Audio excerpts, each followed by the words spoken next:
Neste espaço de meditação, convido-te a explorar a conexão entre o terreno e o transcendental. Que a chama da espiritualidade brilhe intensamente, inspirando pensamentos que conduzam à compreensão do propósito divino. Bem-vindo a este tempo de introspecção, onde o sagrado se manifesta nas entrelinhas da reflexão.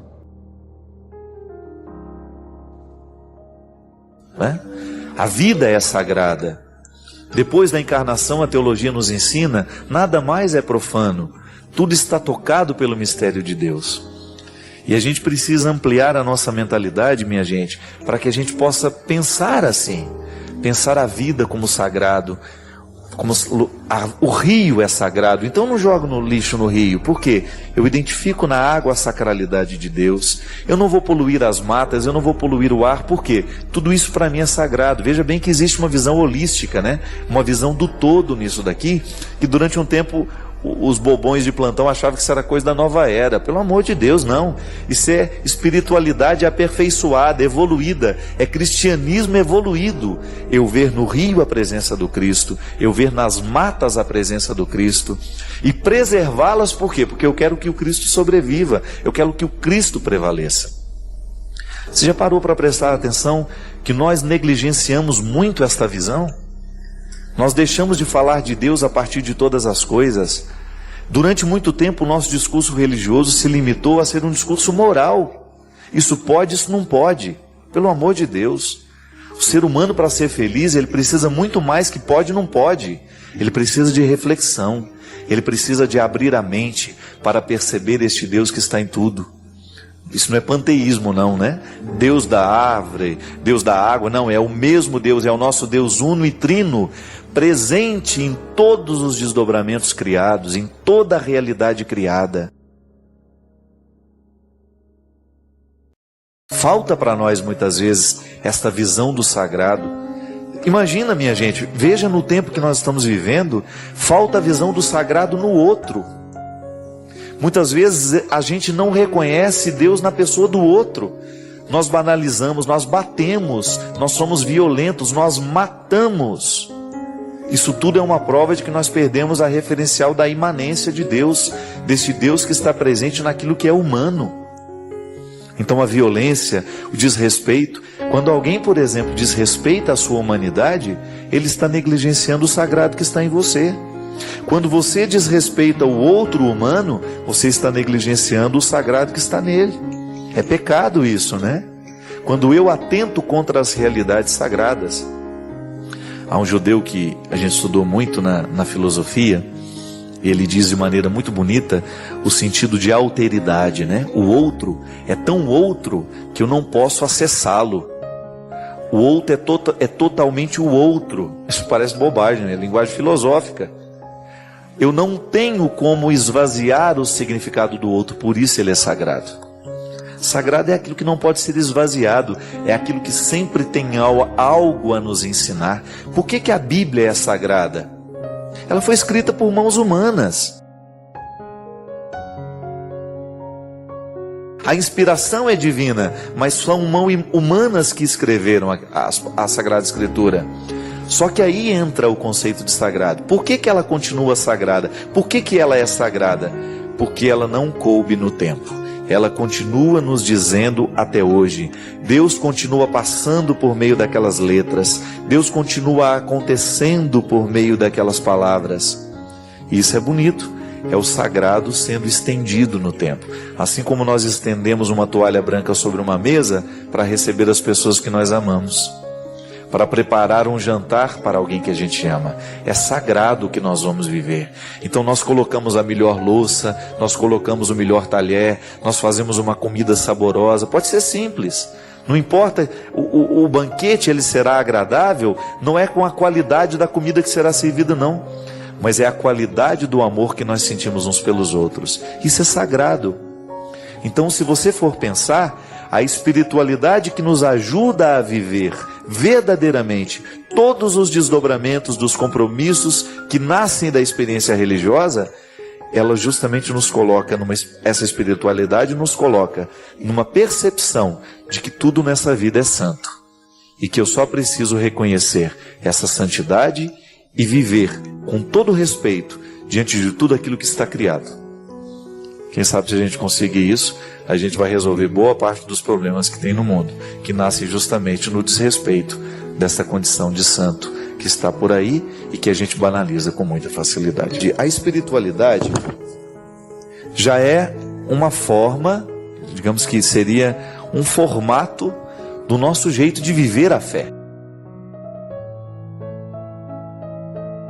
Digamos que a espiritualidade, ela vai estar de acordo com o seu jeito de ser. Por isso que nós temos diversas espiritualidades dentro da igreja. Nós temos uma só fé. Isso é bonito, não é? Nós cremos nas mesmas verdades. Então, aqui está o dom. A fé é um dom. A espiritualidade é um desdobramento a mais deste dom. É uma maneira como eu descubro, a partir das minhas particularidades, a partir da história que eu tive, do meu temperamento. A partir do meu jeito de ser, eu descubro uma espiritualidade que me ajuda a viver a fé. Então, todos nós temos uma fé em comum. Acreditamos nas mesmas verdades, digamos assim. Ou se não acreditamos nas mesmas verdades, nós temos muitos aspectos em comum. Isto é um dom que nós recebemos de Deus. E é interessante, minha gente, porque a fé na experiência do dom nos coloca então numa perspectiva de muita comunhão, não é verdade? Se todos nós recebemos de Deus o dom de nele acreditar, nós estamos todos em comunhão. Nós vivemos esta comunhão, e quanto mais a gente mergulha no mistério dessa fé, da crença neste Deus, maior é a comunhão que o mundo vai estabelecendo. Inclusive, isso é até um parâmetro interessante para a gente analisar como anda a fé em Deus no mundo. Quando você descobre que crer em Deus é você de alguma forma estar conectada com todo o universo, com toda a humanidade que também crê. Claro, aí você abre espaço para os não crentes, para os ateus, para os céticos, mas é quase que impossível falar de ateísmo no mundo de hoje, porque até mesmo os ateus acreditam em tantas coisas. A experiência da fé, ela não passa somente na experiência de crer em Deus. Ter fé, você também ter fé no outro, né? Olha, eu marco um compromisso com você e eu vou ao compromisso. Eu estou agindo a partir de uma fé. Eu tenho fé que você estará lá para o nosso encontro. Então, fé todo mundo tem. Pode ser que não tenha em Deus, nessa realidade transcendente, que está acima de tudo, que é criador de todas as realidades. Já a espiritualidade, essa pode ser muito diferente. Então nós temos, por exemplo, a espiritualidade da renovação carismática. Nós temos a espiritualidade que prevaleceu na teologia da libertação. Nós temos a espiritualidade carmelita, nós temos a espiritualidade franciscana, nós temos a espiritualidade deoniana. São formas que as pessoas vão descobrindo, são carismas diferenciados, né, que vão sendo colocados como opções para que nós possamos viver e experimentar a nossa fé.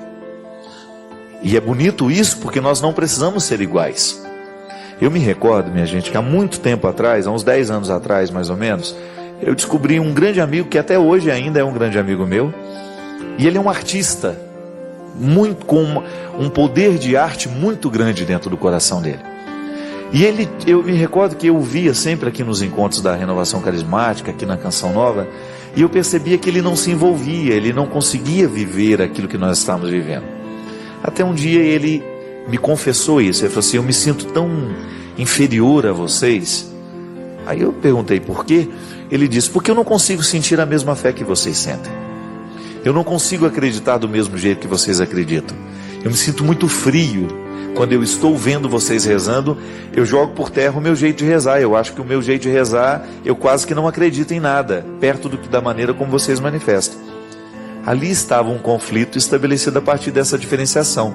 Ele tem fé em Deus, mas ele não se identificava com a espiritualidade da renovação carismática. E foi então que eu disse para ele: não tenha medo de dizer que você não se identifica com a renovação carismática. Ninguém vai te desprezar por causa disso, né? Você não é menor ou maior porque manifesta a sua fé de forma diferente. Você é apenas diferente. Eu gosto dessa frase: não sou melhor nem pior, Sou diferente. Agora, a responsabilidade está em buscar uma espiritualidade que me sustente. Eu preciso ter uma espiritualidade que me sustente. Eu confesso para vocês, minha gente, que a minha espiritualidade, ela não é muito formal. Eu não me identifico muito com essa ritualidade formalizada que nós temos dentro da religião, não. Confesso para vocês que a minha espiritualidade, ela é muito diluída no cotidiano. Eu não preciso estar dentro da igreja para fazer uma experiência de Deus. Eu não preciso estar num grupo de oração para fazer a experiência de Deus. Isso eu aprendi desde criança, não sei, alguém me ensinou isso. Faz parte do meu jeito de ser gente. A minha sensibilidade religiosa, ela é muito aguçada. Então, o tempo todo eu estou sorvendo Deus. O tempo todo eu estou experimentando Deus. Talvez seja por isso que eu gosto tanto de literatura. Porque desde criança eu descobria na experiência da beleza literária um recurso para elevar a minha alma. É aquilo que a gente falava no domingo aqui. A ascensão de Jesus. Aquilo que me leva para cima, aquilo que me eleva, me retira do fosso, me retira da condição adâmica e me faz chegar perto do Cristo. Todos nós temos caminhos diferentes e não é nenhum problema. Eu não tenho problema em identificar no profano o motivo sagrado. A minha sensibilidade me leva a isso. E como eu, tem muitas pessoas que se identificam com essa espiritualidade. Eu não sou melhor que ninguém, eu sou diferente. E assumir essa identidade é muito importante para que a gente não fique se julgando. Porque o julgamento dentro do processo da fé é muito doloroso para quem sofre. Porque olha para o outro, vê que ele está acreditando, né? Tá manifestando de maneira bonita a sua fé dentro daquele contexto de espiritualidade. A fé, mas eu não creio daquele jeito. Aí fica na tentação de pensar que ele não crê. Não é. Só porque a espiritualidade manifesta de um jeito diferente. E a igreja é muito rica nesse aspecto. Ela oferece um vasto campo de espiritualidades para que todos nós que professamos a mesma fé possamos ser diferentes e possamos encontrar o nosso lugar. Existe um lugar para todo mundo dentro da igreja, né? Engraçado porque eu tenho tido a oportunidade de estar em tantos lugares diferentes que não são convencionais ao cristianismo, né? E lá eu encontro tanta gente assim que quase que diz que é ateu, mas não acredito no ateísmo deles, não.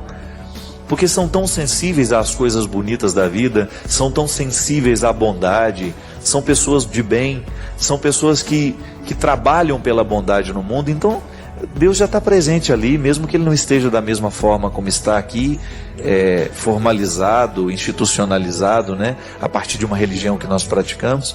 E o bonito é a gente descobrir isso. Deus vaza em todo lugar, não é? Ninguém segura. Que pretensão seria a minha dizer que só o que eu faço é sagrado, porque eu sou padre? Não. O sagrado está em todo canto. Nós precisamos viver o enfrentamento. O enfrentamento que depois vai provocar uma libertação em nós. Enfim, a vida sempre vai nos pedir uma observação. A vida sempre vai pedir de nós calma, paciência, porque com pressa nós passamos por cima de todas essas necessidades e não somos capazes de reconhecê-las. Tudo tem seu tempo, há um momento oportuno para cada coisa debaixo do céu. Tempo de nascer, tempo de morrer, tempo de plantar, tempo de arrancar o que foi plantado, tempo de matar, tempo de curar, tempo de destruir, tempo de construir, tempo de chorar, tempo de rir, de lamentar, de dançar, tempo de espalhar pedras e tempo de as ajuntar, tempo de abraçar e tempo de afastar-se dos abraços, tempo de procurar, tempo de perder, tempo de guardar, tempo de jogar fora, tempo de rasgar e tempo de costurar, tempo de calar e tempo de falar, tempo do amor, tempo do ódio, tempo da guerra, tempo da paz. Muitas vezes nós matamos a nossa vida Ou matamos a oportunidade de viver bem, porque nós não somos capazes de fazer a leitura correta do que o tempo está nos pedindo. Porque é assim mesmo. Cada dia o tempo vai nos pedir alguma coisa. E é esse olhar atento que vai dando a gente essa condição, essa clareza de perceber o que de fato hoje grita pelo meu nome. O que de fato hoje chama por mim. Qual é a realidade hoje que é inadiável? Minha gente, às vezes nós somos tão negligentes na percepção disso, que às vezes nós desperdiçamos um mês, um ano, 10, 20, colocando o nosso empenho numa realidade que nem era para aquele momento. E é por isso que é tão interessante a gente desenvolver a habilidade de dizer não e de dizer sim. Porque essa é uma habilidade que só a maturidade nos traz. Que às vezes, porque somos imaturos, nós não sabemos nem dizer não. Não sabemos olhar as urgências do tempo. Então a gente vive para agradar o outro. Não. Antes de agradar o outro, você precisa perceber o que a vida está pedindo de você. Que nem sempre aquilo que o outro, aquilo que você pode fazer para agradar ao outro, está em consonância com aquilo que a vida está pedindo de você. Mesmo que para a gente crescer, nós temos que ter coragem de cortar muitas coisas. A Sagrada Escritura diz: tempo de matar, tempo de fazer nascer. Tudo depende da percepção aguçada que nós precisamos ter para olhar o momento presente e descobrir o que de fato merece o nosso empenho. Quantas vezes eu na minha vida me empenhei no lugar errado, na questão errada, e depois não tem como ser feliz. Não tem como eu descobrir um contentamento sabendo que o meu empenho não foi onde deveria ter me empenhado. Não há possibilidade de eu me sentir realizado, de sentir-me bem com as minhas escolhas, porque o que vai fazer com que eu me sinta bem é olhar para o contexto das minhas escolhas e ficar confortável com aquilo que foi escolhido. É interessante porque, às vezes, a nossa maneira de viver nos priva até mesmo dessa percepção. Nós estamos muito estranhos a nós. Não é estranho com o outro, não. É estranho a nós mesmos. Estranhos a nós mesmos. A música fala, né, que às vezes nós ficamos sem alma. O corpo precisa de alma. Sim, eu preciso de sustento para a minha vida. Eu preciso de significar a minha matéria. Eu preciso colocar alma em tudo aquilo que sou eu. Até na casa onde eu moro. Eu sempre saio de casa, e agora eu fiquei 17 dias fora de casa, que eu emendei o evento que eu tive em Maringá, depois com a peregrinação, e da peregrinação já fui para o evento de Recife. Fiquei 17 dias sem pisar na minha casa. E a vida tem me ensinado que a casa não é um aglomerado de paredes. A casa é um sentimento que me ocorre. Não é só uma construção material, não. Quando eu entro dentro daquelas paredes que eu construí com o meu trabalho, ali eu identifico a alma que me sustenta. É um sentimento que me ocorre.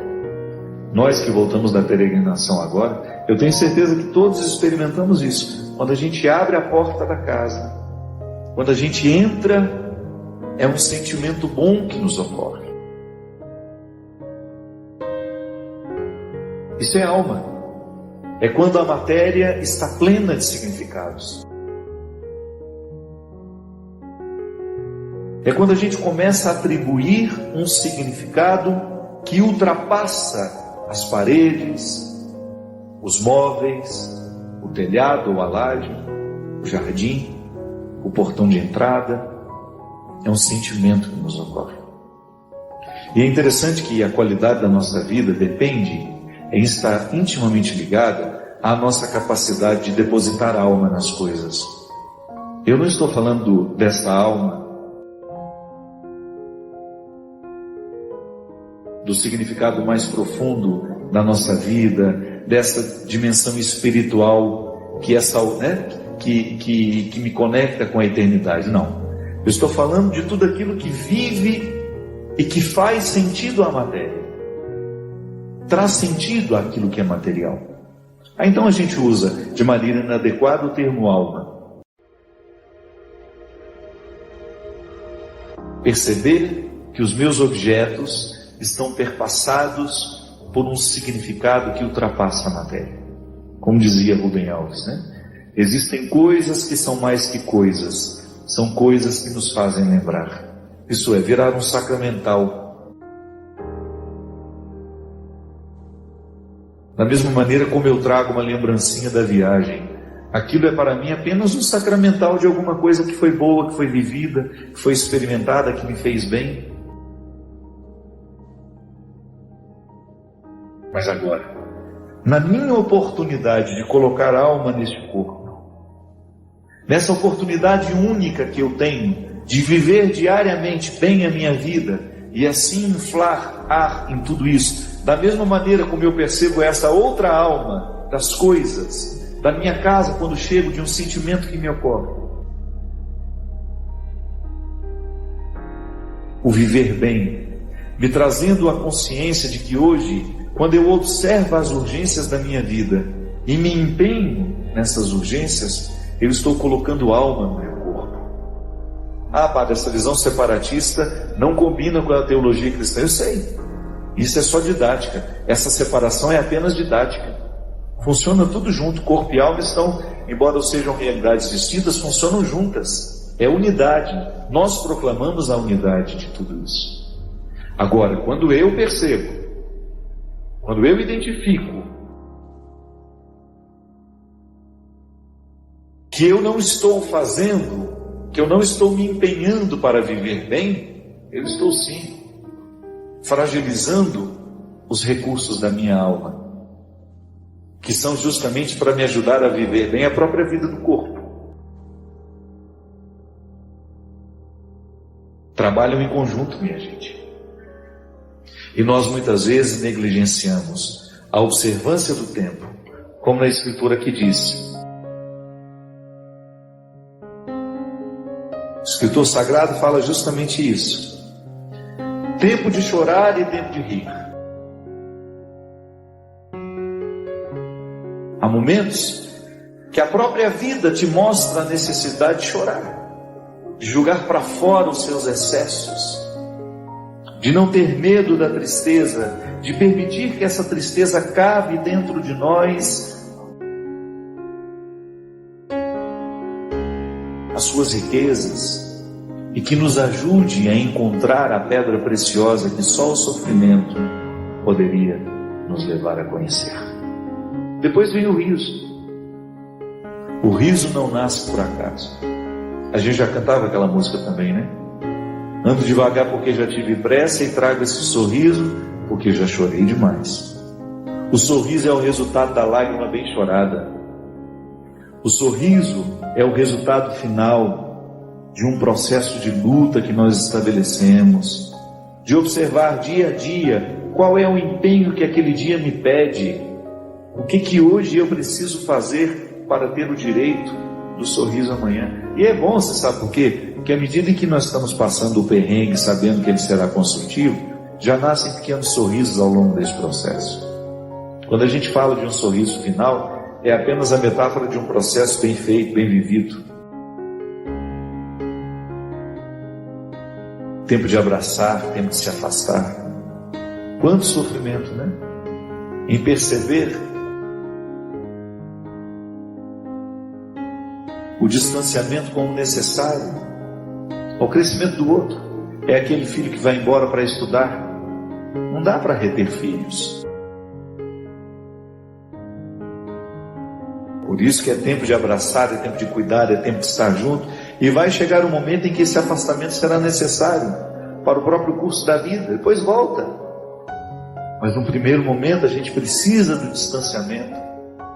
É a urgência do dia. Chegou a época, é preciso estudar, é preciso buscar um futuro fora daqui. Minha gente, quando nós observamos o movimento do tempo e as suas urgências, a gente entra dentro do contexto de uma sabedoria irrenunciável à nossa realização humana. Tempo de rasgar, tempo de costurar. Se a gente não tem coragem, muitas vezes, de rasgar algumas realidades, depois jamais conseguiremos viver a libertação dela. Hoje eu até escrevi sobre isso. Muitas vezes nós lamentamos perder, e quando na verdade a gente vai observar aquilo que a gente perdeu. Proclamar a vitória de Deus é um jeito interessante que a gente tem. Primeiramente, reconhecer aquilo que nós esperamos dele. Porque quando a gente proclama a vitória de Deus na nossa vida, nós estamos reconhecendo que em nós há uma parte que a Ele pertence. Não que nós sejamos esquartejados, não. Essa totalidade do ser humano consiste em compreender que nele há uma parte irrenunciável que pertence ao sagrado. Território sagrado. É a identidade cristã sendo assegurada nestes detalhes da existência.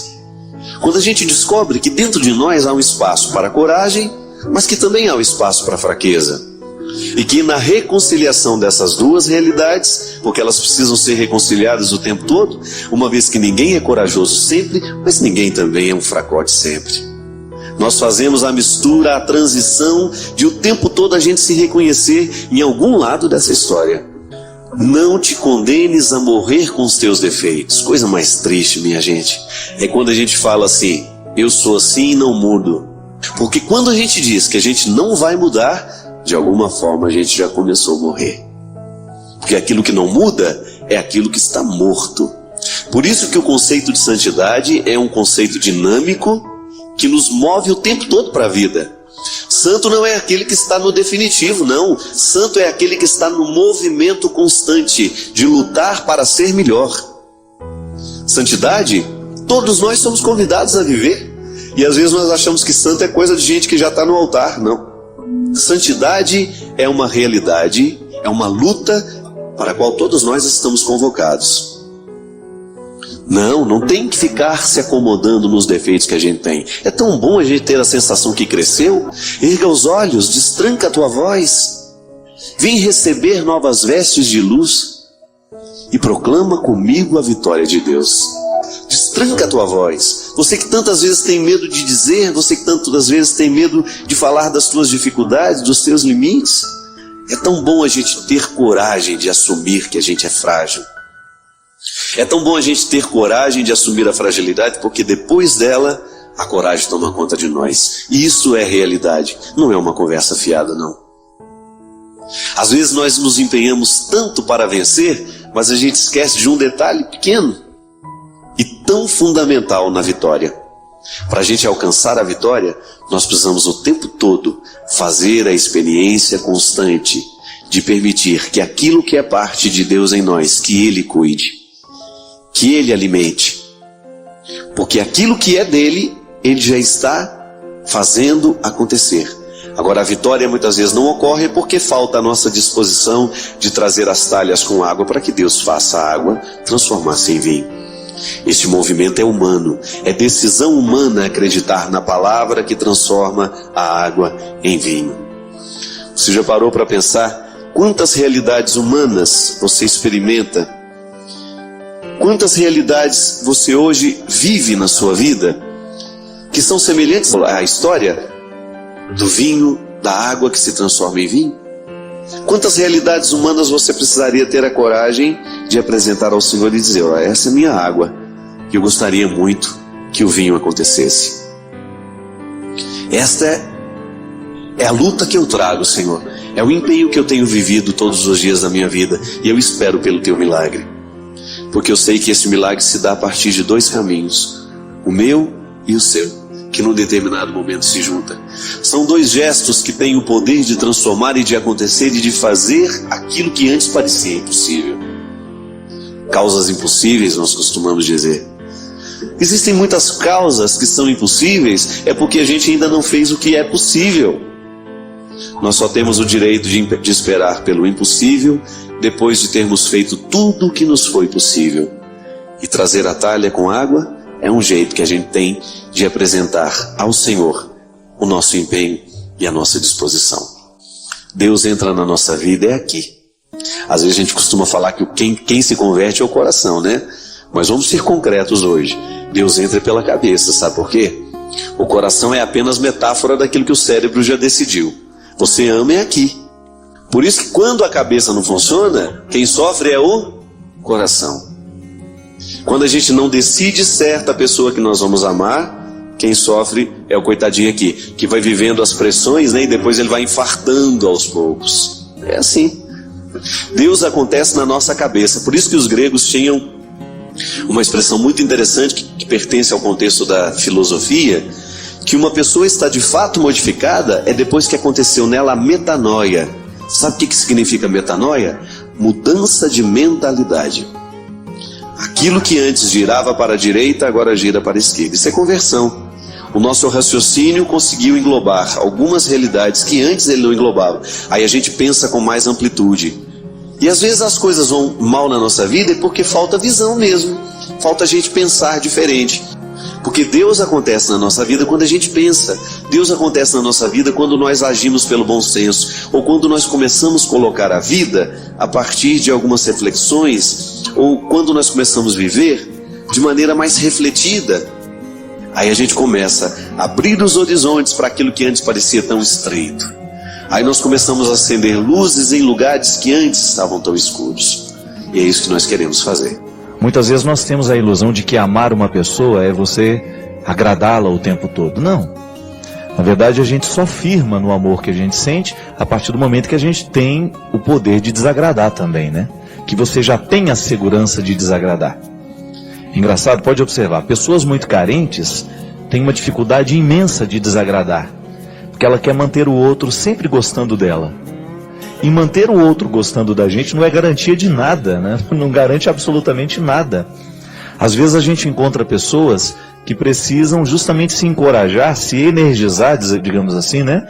Para poder dizer não às pessoas, justamente para elas começarem a viver com qualidade. Que a carência nos faz reféns de nós mesmos. Eu tenho medo do outro não me aceitar, então eu vivo para agradar.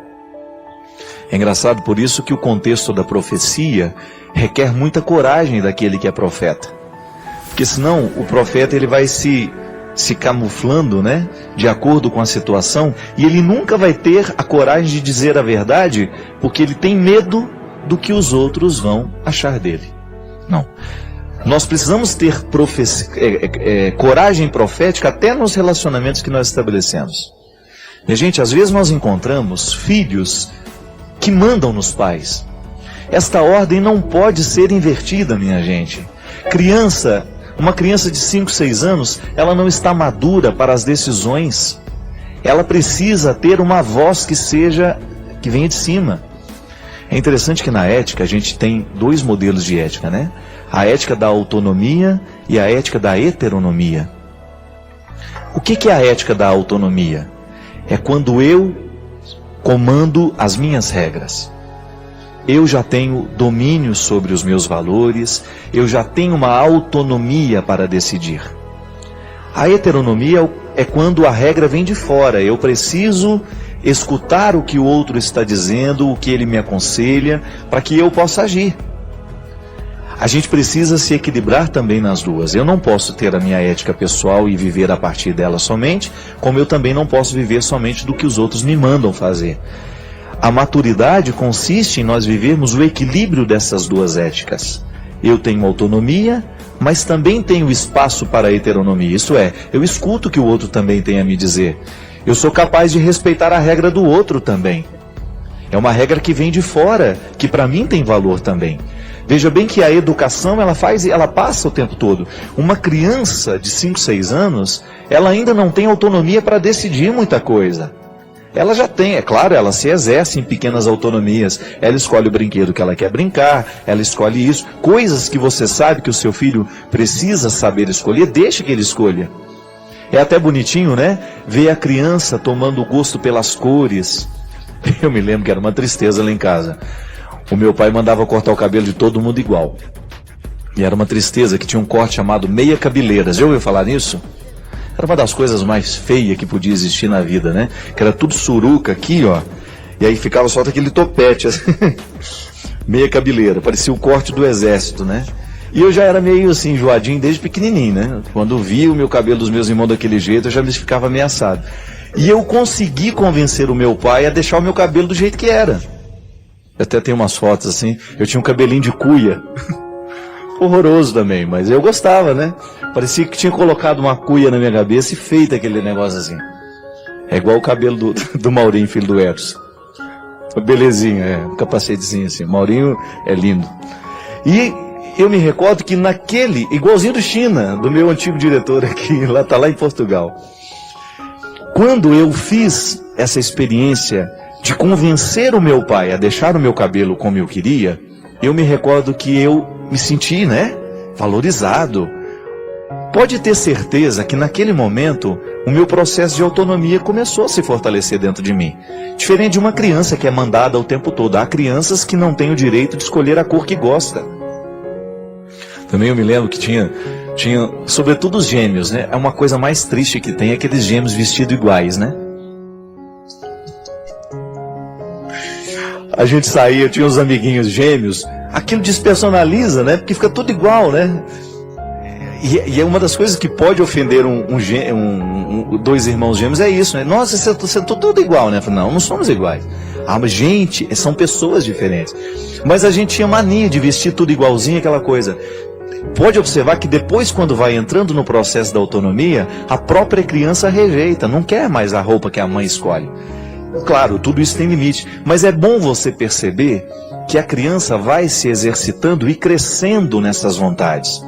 Agora, pelo amor de Deus, quando você percebe que o seu filho está querendo escolher o que ele ainda não está preparado para escolher, e você permite, você está permitindo uma agressão moral nessa criança. Porque uma coisa é a gente agredir o nosso filho com o nosso tapa, né? Isso todo mundo vê, isso dá até cadeia.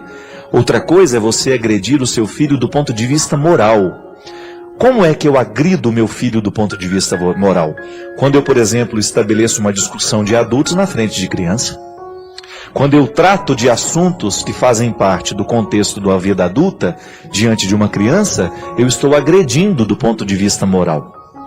Então veja bem que a agressão, ela atinge a alma, ela atinge o espírito, ela atinge a vontade. Não é só o corpo que é agredido. E hoje, minha gente, é impressionante o quanto cresce a violência física e a violência moral com as nossas crianças. Quando você percebe que a vida está deixando de ser infantil. As crianças estão deixando de ser infantis. E eu tenho uma implicância de criança adulta, sabe aquela criança que quer participar de conversa de adulto? Eu não gosto disso não. E tem gente que acha bonitinho, né? Eu não acho bonitinho. Não acho interessante que uma criança de 4 anos tenha comportamento de adulto e que fique querendo dar palpite na conversa de adulto. Não. Criança é criança. E nós precisamos saber respeitar essas fases da vida, porque senão daqui a pouco nós seremos agressores. E eu me recordei que no meu livro, Quem Me Roubou de Mim, eu trato uma história justamente a partir desta agressão que uma criança sofre no momento em que ela não é corrigida. Porque depois ela volta com uma agressividade para os pais e os pais não sabem mais o que fazer. Uma outra história, uma outra mulher, que eu já tinha falado de uma outra história aqui. Nessa mulher não existiam marcas de violência. O que havia era uma expressão de cansaço num rosto que parecia ter envelhecido antes do tempo. O rosto é o retrato da história vivida. Nela o sofrimento não nasceu de agressões de um marido que não soube amar, mas de um filho que aos 9 anos de idade assumiu o comando da casa. Um filho sem limites, agressivo e totalmente arredio a qualquer forma de regra. Contou-me que o casamento havia terminado poucos meses antes. O marido, incapacitado de transformar a relação que ela estabelecera com o filho, resolveu ir embora definitivamente. Deixou de ser marido, mas deixou também de ser pai. Ela disse que não fez muito esforço para que o marido ficasse. Ela alimentava a ilusão de que com sua ausência, o filho pudesse se tornar mais dócil, mas isso não aconteceu. Contou-me também que o marido não teve muita influência na educação do menino. O trabalho lhe retirava rotineiramente da vida familiar e nas poucas vezes que tentava alguma forma de repreensão, a mãe o desautorizava severamente. Envergonhada, ela confessou-me que por 2 vezes o menino a agrediu fisicamente. Na primeira ocasião, a reação agressiva foi pelo simples fato de ela ter passado pela sala sem perceber ter levado com o pé o cabo do videogame. Ele arremessou-lhe uma tesoura e machucou-lhe a perna. A segunda agressão resultou de uma pergunta corriqueira, coisa de quem ama. A mãe perguntara se o filho já havia tomado café. A envelhecida mulher salientou um detalhe interessante. Confessou-me que mais doído que receber uma agressão física do próprio filho era ouvi-lo dizer que ele desejava matá-la. Depois disso, ela percebeu que precisava de ajuda. Recorreu a uma psicóloga, mas o menino se recusou a entrar no consultório. A psicóloga a alertava para a necessidade de retomar a autoridade sobre a criança, mas ela não soube nem tentar. A vida não estava fácil. Estava sendo refém do seu amor. Reconheceu que errou por amar de um jeito errado. Não, ela não queria errar. Queria apenas livrar o seu menino da infância triste que ela vivera ao lado de um pai agressor. No ímpeto de fazer-lhe bem, acabou por alimentar no filho uma personalidade sem controle e monstruosa. Admitiu temê-lo. Reconheceu que escolhe as palavras para falar com ele porque tem medo da sua reação. A relação está invertida. O filho assumiu o controle da mãe. Ele tem acesso ao seu medo, sabe que é soberano porque reconhece a fragilidade da mulher que não quer errar. Não querer errar é uma fragilidade terrível. O medo do erro nos neutraliza as forças e não nos permite ir além do nosso pequeno mundo. Você já deve ter visto muitas histórias assim. Crianças que têm, parece um reizinho dentro de casa, né? Ele manda, ele desmanda, ele agride. Eu acho interessante, vocês já viram aquele programa da Super Nanny, né? A Super Nanny é durona, né? Ela não dá moleza, não. E uma das coisas que eu acho mais interessante na pedagogia dela é que toda vez que a criança faz alguma coisa errada, ela tem que ir para um cantinho da casa, não é? Um banquinho, onde ela vai sentar e pensar no que fez. Isso é muito interessante. Veja bem que não tem grito, não tem escândalo, mas a criança é levada a pensar sobre a sua atitude. Só que agora, minha gente, se eu pudesse entrar dentro da casa dos outros e dar palpite, eu não vou fazer isso, né? Já chega os problemas que eu tenho. Eu ia colocar o pai de castigo. Porque às vezes o erro vem muito, é do pai também. Vão sentar aí no banquinho vocês dois aí e vão pensar na atitude que vocês estão tendo com essas crianças.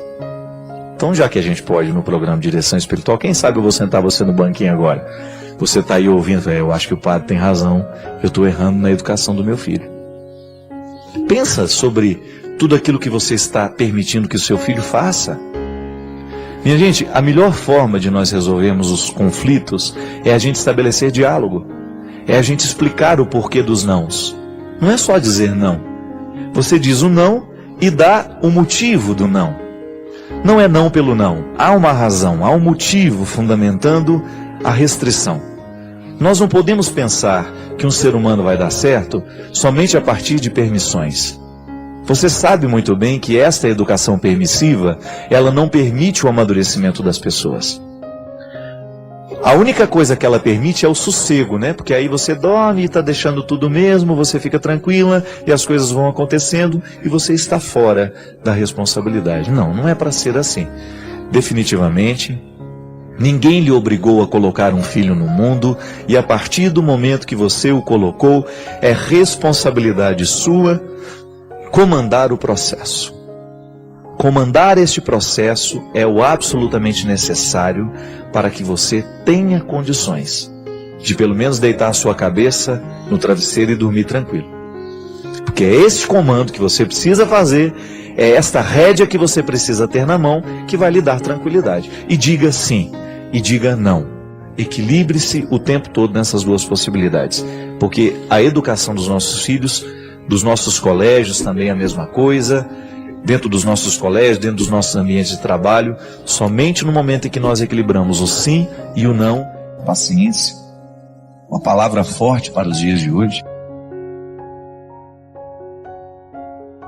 Tudo hoje nos convida a ir com muita pressa.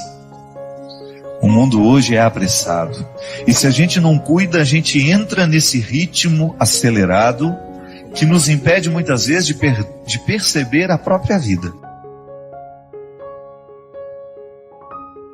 Semana passada estava viajando com a minha mãe, levando-a para Uberlândia.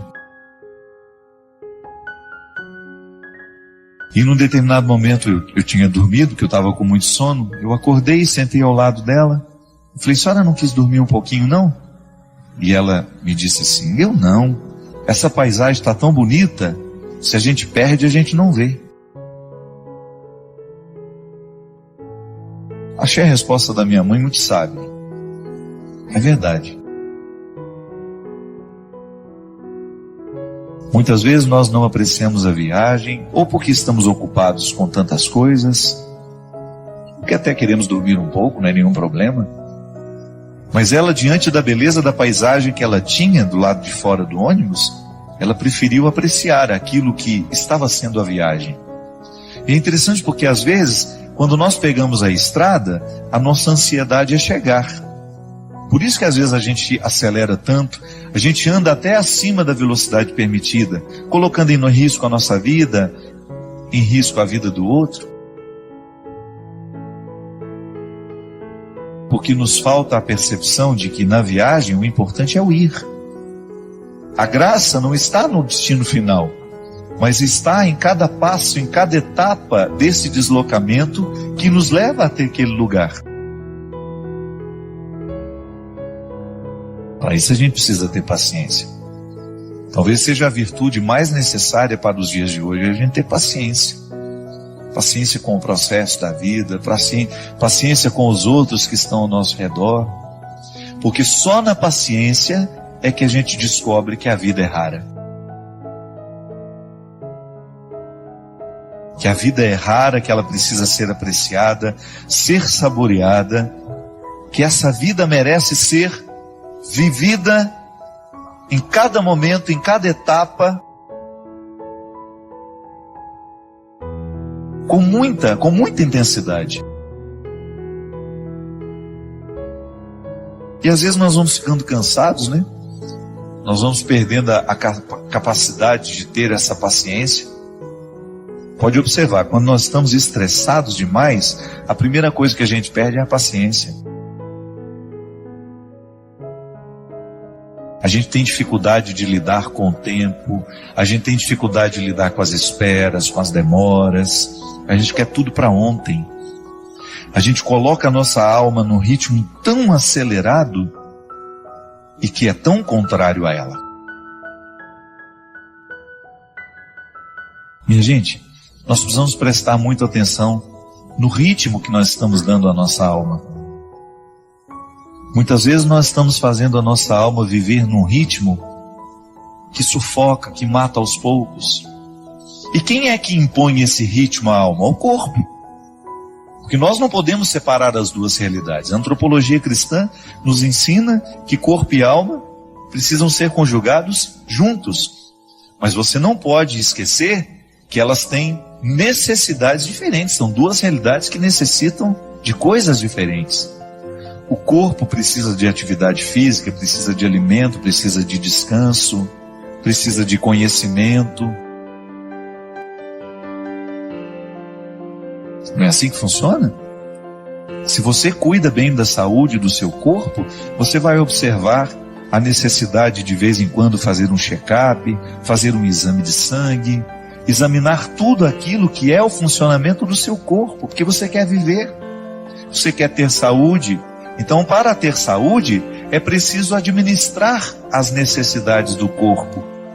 É preciso compreender o mecanismo do corpo, como é que ele funciona, quais são as necessidades que ele tem. O corpo precisa ser hidratado, então por isso a gente não pode esquecer de beber água. O corpo precisa de higiene, por isso que nós não podemos deixar de tomar banho, cortar o cabelo, cortar as unhas. O corpo precisa de ter dinâmica, ele precisa estar disposto. Para isso que a gente coloca uma disciplina de atividade física, para que esse corpo não fique envelhecido mais do que a idade que você tem. Isso também acontece, às vezes a gente está com 50 anos, mas por causa da vida errada que a gente deu ao corpo, que a gente impôs ao corpo, talvez a gente já esteja com 70 anos na carne, mas não na realidade. Então o corpo tem necessidades que, se a gente não observa, ele entra num processo de falência logo. Aí aquela vida bonita que você poderia desfrutar, você não desfruta porque você foi negligente com as necessidades do seu corpo. Aí você vai para as necessidades da alma. Oh, meu Deus! Como são diferentes as necessidades da alma. A alma precisa de oração, a alma precisa de silêncio. Claro, é o corpo que faz esse silêncio para que depois a alma possa sentir. Eu gosto de dizer que quando o corpo fica calado, até que a alma comece a sentir os benefícios do corpo estar quieto e calado, vai um tempo, não é imediato. A alma fica rebuliça dentro do corpo porque a gente está sempre apressado. Nós estamos dando ao corpo um ritmo alucinante constantemente. Então a alma tem dificuldade de descansar. E a oração, a verdadeira oração, é aquela que, calado o corpo, a alma também começa a se calar. E aí ela começa a ficar propensa a Deus. Ela começa a ter a possibilidade de ter um encontro com Deus. Por quê? Ao disciplinar o corpo numa quietude e num silêncio, a alma começa a entrar neste contexto de silêncio, de quietude, que é onde a gente vai ter a oportunidade de ouvir Deus falar com a gente. A alma precisa de música. Quantas vezes você chegou cansado em casa, tomou um banho, deitou na sua cama, colocou uma música que te relaxava e você sentiu que a sua alma agradeceu aquele carinho que você fez a ela? Isso é oração também. Ainda bem que nós temos aqui, as músicas que nos fazem rezar. Ou gosto de dizer, as músicas que rezam por nós. A gente grava tantos CDs todo ano. Aqui na Canção Nova você tem uma infinidade. Nós temos aqui o novo trabalho meu, Deus no Esconderijo do Verso. Todas essas músicas compostas, pensadas, elaboradas, gravadas, para que a alma viva o deleite que a arte pode trazer. São canções naturalmente religiosas que vão fazendo com que a nossa alma desfrute dessa tranquilidade. A arte ensina a nossa alma a ser paciente. A oração ensina a nossa alma a ser paciente. Aqui na Canção Nova nós temos tantos produtos para isso. Uma palestra, um livro. Você tem aqui o livro Discípulo da Madrugada. Você começa a ler um livro que foi preparado para isso. Nós não só queremos vender o trabalho que a gente faz. Não. O primeiro motivo aqui, por acaso esse trabalho aqui pode ajudar. Ajuda aqui a Canção Nova, ajuda as minhas obras, ajuda a tantas pessoas. Mas o primeiro objetivo que a gente tem quando escreve um livro, quando compõe uma música, quando a gente grava um CD, é proporcionar àqueles que nos acompanham, que acreditam no nosso trabalho, proporcionar um aprendizado da paciência nessa alma. Então a gente tem uma leitura que nos tranquiliza, que nos ensina valores. que mexe na nossa cabeça, que mexe no nosso jeito de pensar. Aí você vai percebendo este movimento natural de Deus, trazendo essa paciência que é tão fundamental para que a gente tenha equilíbrio para enfrentar as pressas da vida. Porque eu vou te contar uma coisa, hoje é impressionante como nós encontramos pessoas que estão destruindo as suas vidas porque não aprenderam a paciência. A pressa nos mata. Você que está me ouvindo, eu tenho certeza que você sofre na sua carne as consequências da sua ansiedade. A ansiedade te adoece. A falta de paciência prejudica o seu relacionamento com os outros. Nós estamos agitados demais. Nós estamos vivendo para fora demais. Nós temos compromisso demais, quietude de menos. Você sabe que eu, na minha vida, como eu sou uma pessoa que tem uma vida muito pública, eu estou o tempo todo encontrando muita gente, eu trabalho muito, eu tenho muitos eventos, eu viajo toda hora, eu encontro muita gente. Eu assumi uma regra para mim. Quando eu chego na minha casa, ali é o meu claustro. Às vezes eu não aceito convite nem para atravessar a rua para almoçar na casa da minha vizinha. Porque eu sei que a minha alma precisa dessa quietude. Eu preciso do meu silêncio. E eu só saio quando eu realmente tenho de sair. Porque eu descobri que para eu dar conta de viver essa vida muito pública, eu preciso ter bastidores. Eu preciso ter o meu espaço de vida consagrada ao silêncio, à quietude, à oração. Porque nessa correria nem sempre eu consigo. Mas você já imaginou se eu chegasse na minha casa e impusesse a mim uma rotina de vida social que me retirasse para jantar, para isso, para aquilo, para uma festa? Não aguentaria a vida que eu tenho. E como eu privilegio a minha vida de missão, porque eu sou um missionário, eu escolhi ser missionário. Ninguém me obrigou a ter essa vida. Para eu poder pegar as estradas e enfrentar os inúmeros desafios das estradas, a dispersão das estradas, minha gente, às vezes até num camarim, que é aquele lugar último antes de entrar no palco para cantar, o camarim deveria ser o lugar da oração, do sossego, da tranquilidade. Isso não existe para mim. É lá que muitas vezes claro, não estou reclamando, estou dizendo, é a vida que ficou assim. Às vezes eu tenho tanta gente para atender, tanta gente querendo conversar comigo, que quando eu subo no palco, me restam 2, 3 minutos ali só para me concentrar, para entrar ali no palco e dar tudo de mim. Essa semana mesmo, eu fui a Poços de Caldas, e eu tinha 1h30 para fazer o evento, porque eu precisava pegar a estrada de madrugada, que eu tinha um compromisso logo cedo em Taubaté. Senão eu não ia conseguir dormir nem 2 horas. E aí tudo bem, o evento começou, o show começou. Aí a minha assistente, a Mônica, que fica do lado, faltam 10 minutos. E aí eu olhei para aquele povo.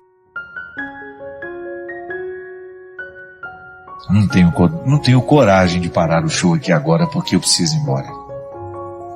Ali é o lugar da minha dedicação. Você sabe por quê? As pessoas vão ali para me ouvir. É claro que depois eu me dou o direito de dizer, olha, não vou autografar CD de ninguém, não vou tirar foto com ninguém porque eu preciso ir embora. Mas o meu tempo de evangelização em cima do palco é sagrado. Ali é o horário de exercer o meu ofício. Eu não posso ter pressa no ofício de evangelizar. Mas quando eu chego em casa, eu preciso me dar o direito de viver esses bastidores. De viver esse silêncio, essa quietude, de desligar um pouco meu telefone, de esquecer que ele existe, de estar um pouco mais diante de Deus, para que Ele me preencha, para que depois, quando eu voltar para a estrada, eu continue tendo o que oferecer ao outro. Olha aqui, Você tem uma vida diferente da minha. Você não tem essa necessidade de evangelizar como eu evangelizo. Mas não se engane. Você também tem a mesma necessidade que eu tenho de ter bastidores. Sua vida te exige. Você tem uma vida social que te joga para fora o tempo todo. Você trabalha muito, você encontra muita gente. E qual é o espaço que você cria para criar dentro do seu coração este espaço de paciência que só Deus pode nos dar? Qual é o espaço que você cria para que Deus tenha condições de moldar a sua alma de acordo com a sua vontade, com o desejo que Ele tem? Qual é o espaço que você oferece a Deus para que o seu florescimento espiritual aconteça? Para que você não se desgaste demais nessa vida que não para, nessa vida que é tão rara e que muitas vezes você não percebe por causa do modo de vida que você escolheu viver? Quando eu dou o meu testemunho de que eu tenho estrada demais e muitas vezes bastidores de menos, e que por isso que quando eu chego em casa, eu tenho que me recolher e proporcionar ao meu coração uma restituição espiritual, eu fico pensando também os meus amigos que são padres, que enfrentam no seu dia a dia o desafio de atender as pessoas o tempo todo, porque muitas vezes as pessoas não estão preocupadas com o descanso do padre. Eu já encontrei muitos padres que ficam até constrangidos de dizerem que vão tirar um dia de férias, uma segunda-feira, por exemplo, para descansar. É direito dele. Ele precisa restituir no coração aquilo que ele oferece ao longo da semana. Há padres que celebram 5, 6 missas por domingo. Isso é desgastante, minha gente. A graça de Deus nos sustenta, mas nós também precisamos buscar a quietude para que esta graça alcance o nosso coração e nos restitua com a nossa paciência. Muitas vezes nós encontramos os nossos padres, os nossos pastores dando patada no povo. Não é porque eles são ruins, não. É porque eles estão cansados, eles estão excessivamente carregados. Por isso que nós, como leigos, vocês aí, que acompanham os padres de vocês, prestem atenção se o padre não está trabalhando demais, se vocês não estão exigindo demais dele.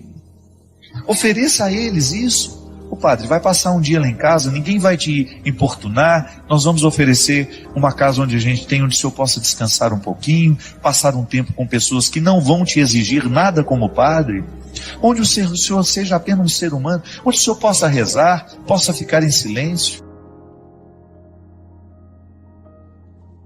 E você não pode negligenciar na sua vida a construção deste espaço.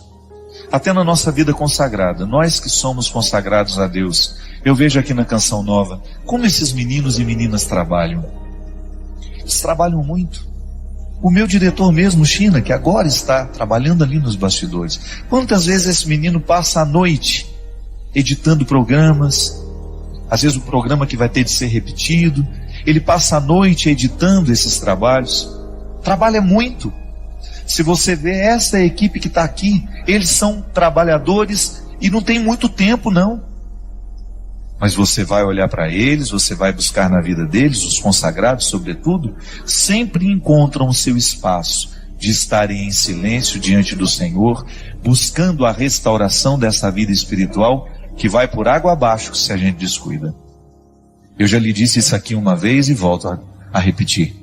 O fundador da Congregação dos Padres do Sagrado Coração de Jesus, lá onde eu fui formado, graças a Deus, toda a minha formação eu devo à Congregação do Sagrado Coração de Jesus. Para Padre João Leão Deon, ele dizia assim: Deus não pode fazer nada com as nossas obras se antes Ele não possuir o nosso coração. É disso que eu estou falando. Quando nós oferecemos a Deus o nosso serviço e esquecemos de oferecer a Ele o coração, que é a metáfora de todos os meus bastidores, Deus não poderá restituir aquilo que eu ofereço ao outro através do meu trabalho. E em pouco tempo eu estarei oferecendo a mim.